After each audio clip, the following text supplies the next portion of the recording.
Hello and welcome to another episode of the DVD Graveyard. Tonight we're going to be taking a look at Friday the 13th, the final chapter from 1984, directed by Joseph Zito. And I am so glad that we got a Friday the 13th this time of year, because I know that Friday the 13th by most people, in general, is kind of considered a summertime film. But like, this is the time of year that I always start to kind of yearn to watch Friday the 13th is around springtime. Like, especially where I live right now, it's not hot as hell yet because the summertime here is really hot. But it's just warm enough that you can kind of get out and do stuff, and go to the lake and go to the trails and stuff like that and go hiking. So this is really the time of year that my Friday the 13th butterflies kind of start to tingle in my stomach. I'm really excited to actually talk about these next three films because these are some of my favorite films in the franchise, especially this one and the next one, which we'll get to that when we get there. But today I want to talk about Final Chapter, which is definitely the last film in the franchise. There would be no other films after this because it's called the Final Chapter and that's it. Except there's not. There's several more. I can't really imagine living in a world where this was considered the last Friday the 13th, I guess, knowing what we know now.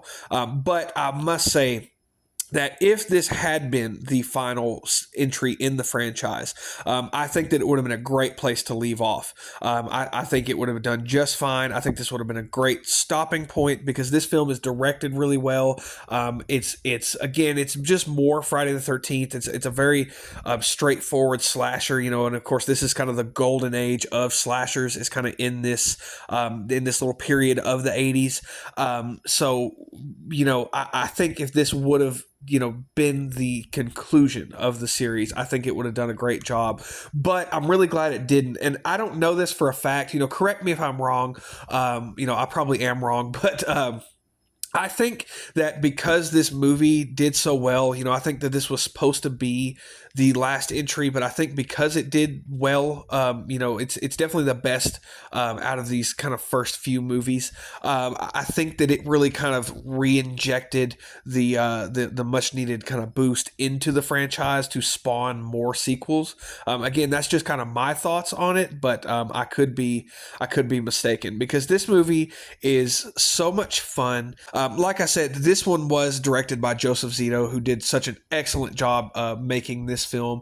And his other slasher film that he had made previously to this, from 1981, I believe is whenever it came out, was The Prowler. And The Prowler is a damn good film. I really look forward to talking about that movie. And I personally wish that Joseph Zito would have done some more slasher films because I don't think he really did any more. I also think he did direct Blood Rage too, if I'm not mistaken, which is a great movie. Anyway, Joseph Zito, again, great job on this movie. I can't, cannot overstate that enough. Of course, Harry Manfredini does return to do the score of this movie. Harry Manfredini is kind of the mainstay of the franchise. He would go on to do the music for most of these movies.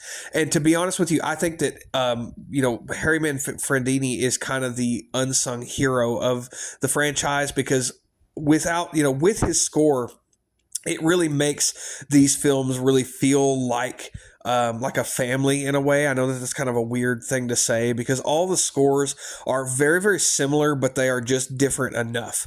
And his score that he did for this movie is great.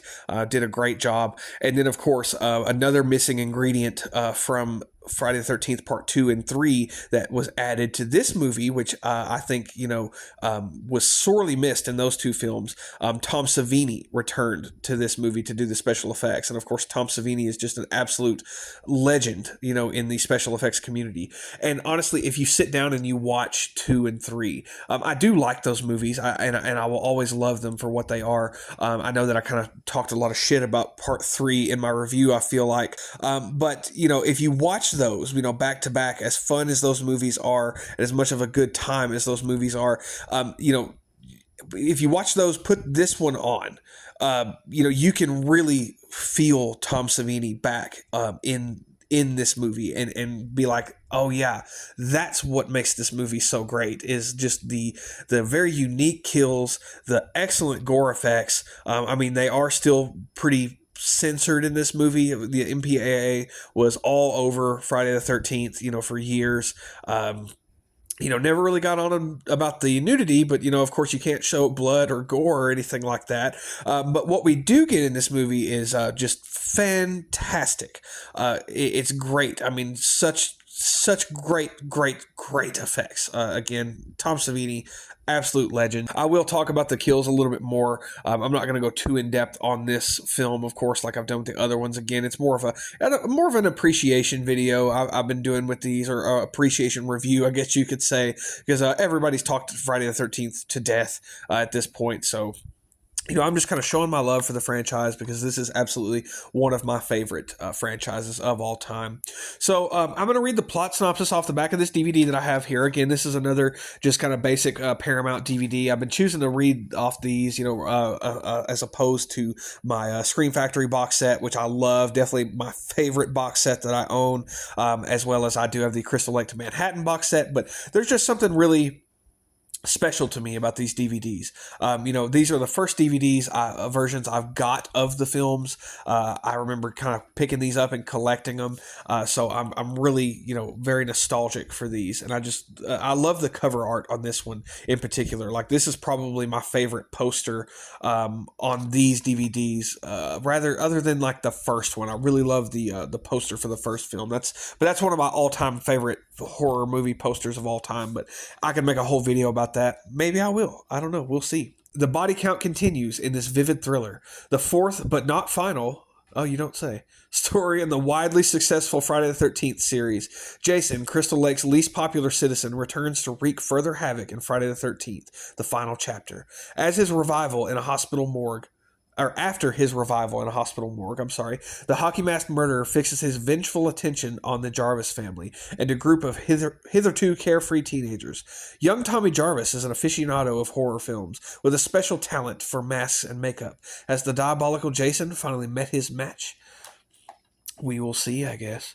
As it said on that one, again, fourth but not final film in the franchise.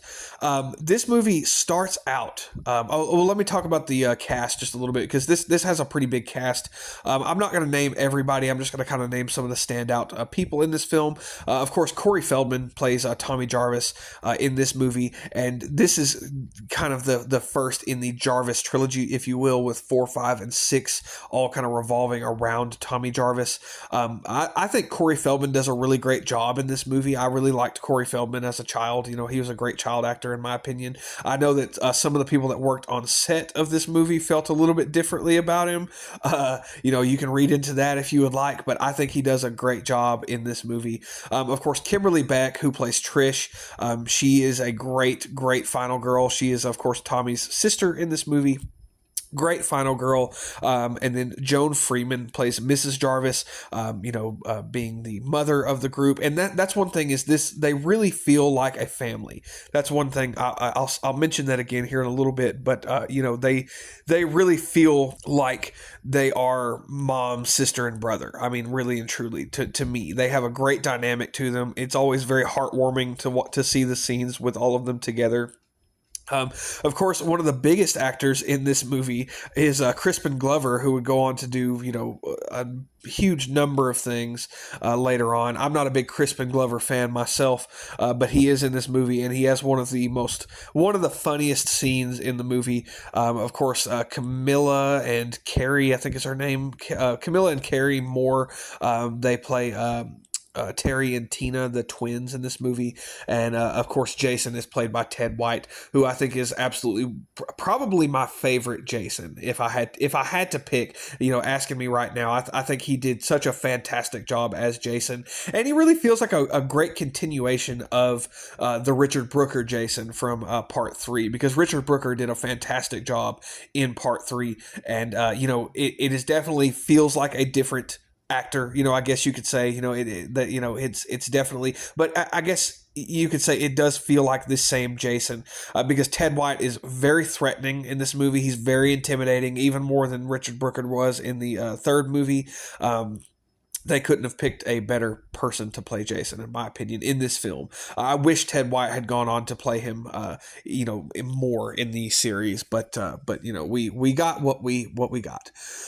So this movie starts out with probably one of my favorite moments in the entire series. If I had to rank just moments in the franchise, the beginning recap. So I think that this is the last film we get a recap, because the other two we did at the beginning. I think we got one in part 2, if I'm not mistaken. Yes, we did. So this is I think the last one to actually have a recap, up until I think part 7 has one, if I'm not mistaken.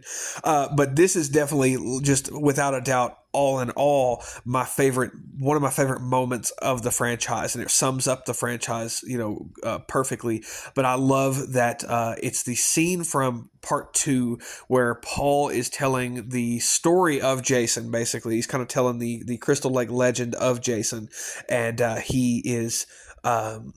They're sitting around the campfire, and that's again one of my favorite scenes from part 2 in general. But we get a lot of the flashback scenes and stuff from Friday 1, 2, and 3 kind of mixed in there over this telling of the legend of Jason Voorhees, and I love that so much. Like, I always it just makes me so happy to see. I love this whole recap sequence. It's so fun, and it just, again, it makes me feel like, when we get into this, it makes me feel right at home with the franchise. It just. Oh, it's so good. So after we get the opening recap sequence, then we pick up pretty much directly where part 3 left off, with the police kind of showing up to Higgins Haven. They're kind of securing the scene. They're clearing up everything. They bag Jason up. They're bagging like the axe up in evidence. After he was axed in the head at the end of the last film, and they take him to the morgue. And this whole scene is shot really, really well too. Again, this whole film, is directed wonderfully. So they take him to the morgue, and then of course Jason wakes up in the morgue, and he kills the two, the coroner, Axel. He kills him in probably one of the best kills in the entire movie, in my personal opinion. He kills him with a hacksaw and twists his head around, and then of course he kills the nurse that Axel was trying to fuck around with, and then he leaves the morgue. That whole sequence is so awesome. I love that kill, and I just love the whole kind of, just everything about the scenes at the hospital. I kind of wish they would have kind of stayed, I guess it would have been too much of like a Halloween 2 type ripoff, but I kind of wish they would have stayed at the hospital for just a little bit longer, maybe got a few more kills in there at the hospital. I just think that would have been really cool. I'd like to see Jason kind of terrorizing this hospital, but again, that's just my opinion. Maybe again, maybe that's my love of Halloween 2 kind of coming up and kind of comparing the films. But anyway, after Jason escapes there, that's when we kind of meet our cast. So we have, of course, the Jarvis family, who live in this cabin type house out in the middle of the woods, pretty much, which coincidentally, correct me if I'm wrong, but I'm pretty sure that this is the exact same house from Pumpkinhead. It looks very similar, and I think I remember reading that it is the same house. I could be wrong, but I'm pretty sure it's the same place. And so right across from the Jarvis house is like this other like summer home or whatever that I guess people can rent out or whatever. So it is rented out by this group of teens who come there just for the weekend to party and swim in the lake and everything else. So we are once again going away from the camp, the whole camp thing, which of course we were. Part 2 was the last film where we really got that. 3 is really the first one that strayed away from that, and now we're kind of going to a more sort of like personal type situation between these two houses, and I love this kind of setting for the film.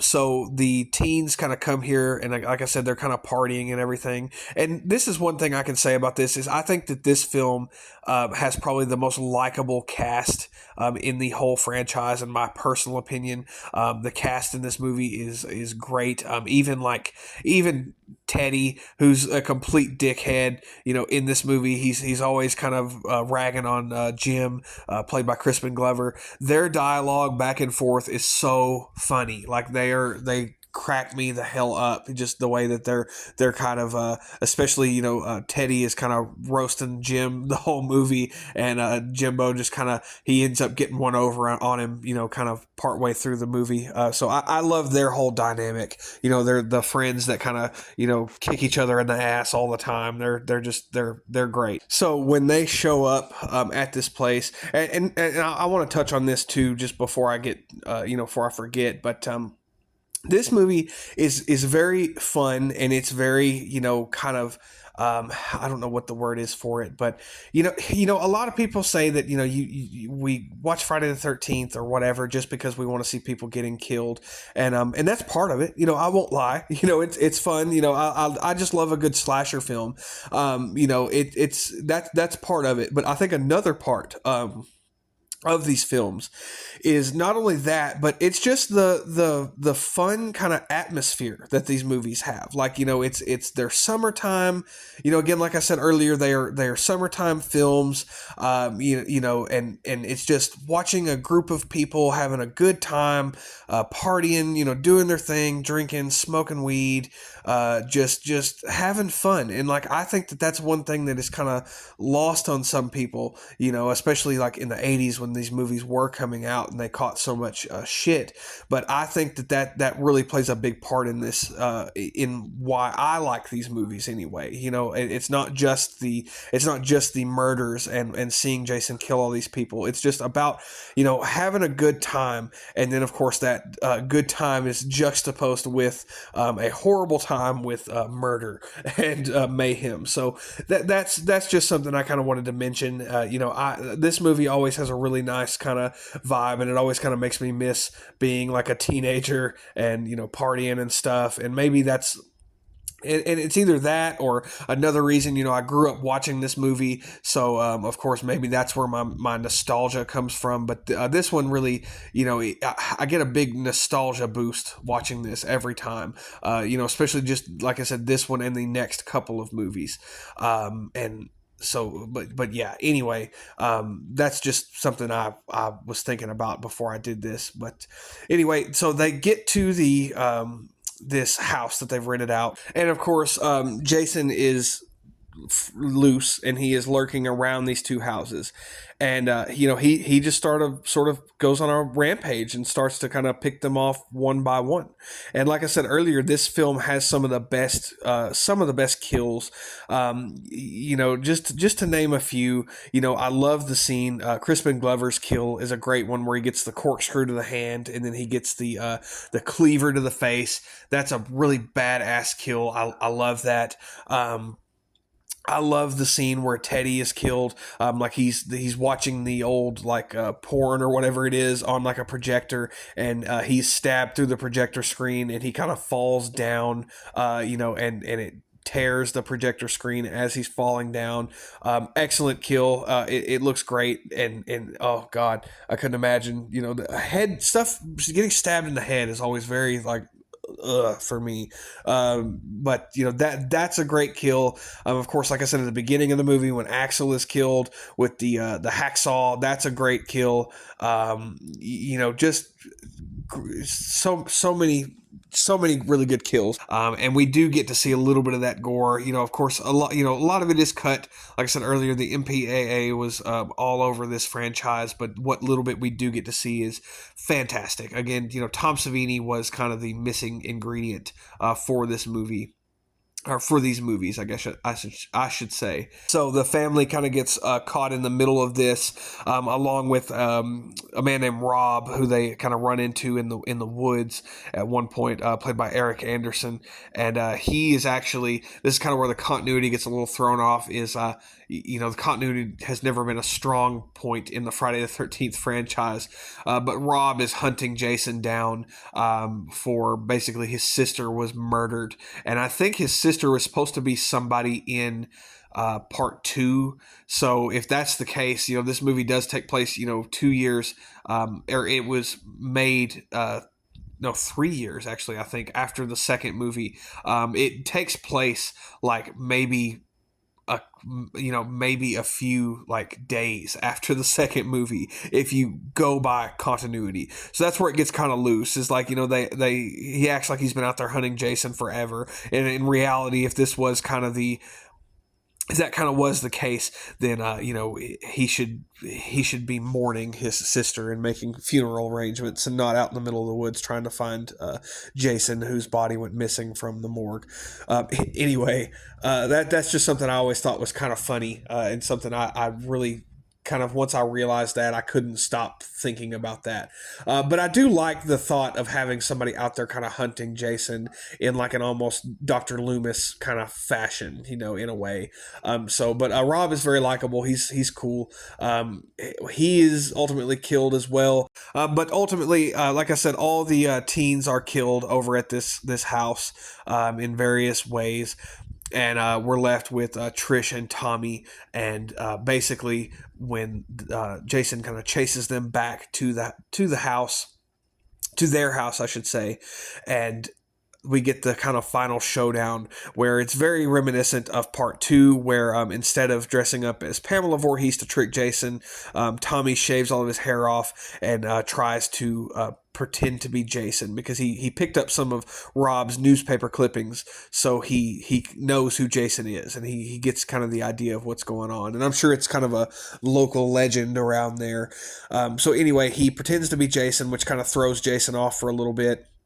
And Trish manages to knock Jason's mask off, and we get Jason's face reveal. And Jason looks great. It's kind of Tom Savini based the unmasked Jason off of his original design from the first film, which I'm really glad that came back. And it looks so good. The look of Jason looks so badass in this movie. Now, we don't really see him for a lot of the movie. It's really kind of sticks with that formula of the first few films and the next film as well, which we're going to talk about next, where we don't see Jason a lot. We don't really see him till the end of the film. He doesn't really, but towards the end, it's full on, we're seeing Jason chase them down. There's, it's great. And he just looks fantastic. I like the look of the mask. It's all dirty and dingy and beat up, and it's really kind of, you can tell it's been through some shit, and I love it. I mean, and again, Ted White portrays Jason so well. He's very threatening, very intimidating, and like I said, the unmasked Jason looks fantastic. Tom Savini's effects once again are great.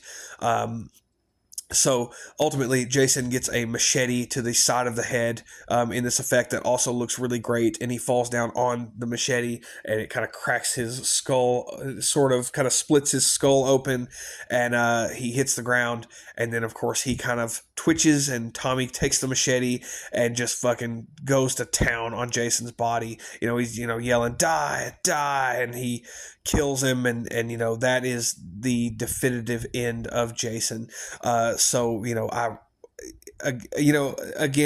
Jason was supposed to be dead. This was supposed to be the final chapter, and again, I think that would have been a great way for Jason to go out, kind of with a bang, I guess.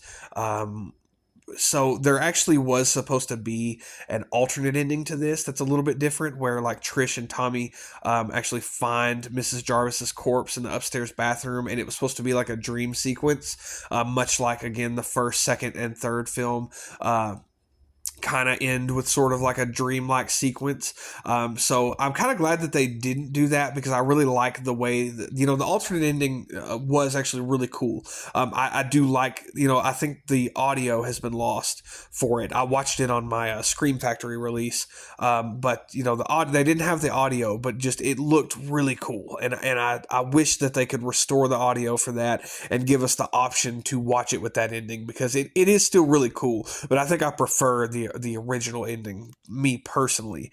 And of course, they go to the hospital. Trisha wakes up in the hospital, and the doctor's kind of explaining Tommy, kind of lost his mind, and he was trying to protect. I'm sorry, that Tommy didn't lose his mind. He was just trying to protect his family and his home, and it's perfectly natural. And then of course we zoom in on Tommy at the very end, who's hugging Trish, and he kind of opens his eyes and looks really menacing at the camera, kind of setting us up for something that would sort of become something that I wish they would have expanded on a little bit more in the next couple of films, which we'll talk about that when we get to those.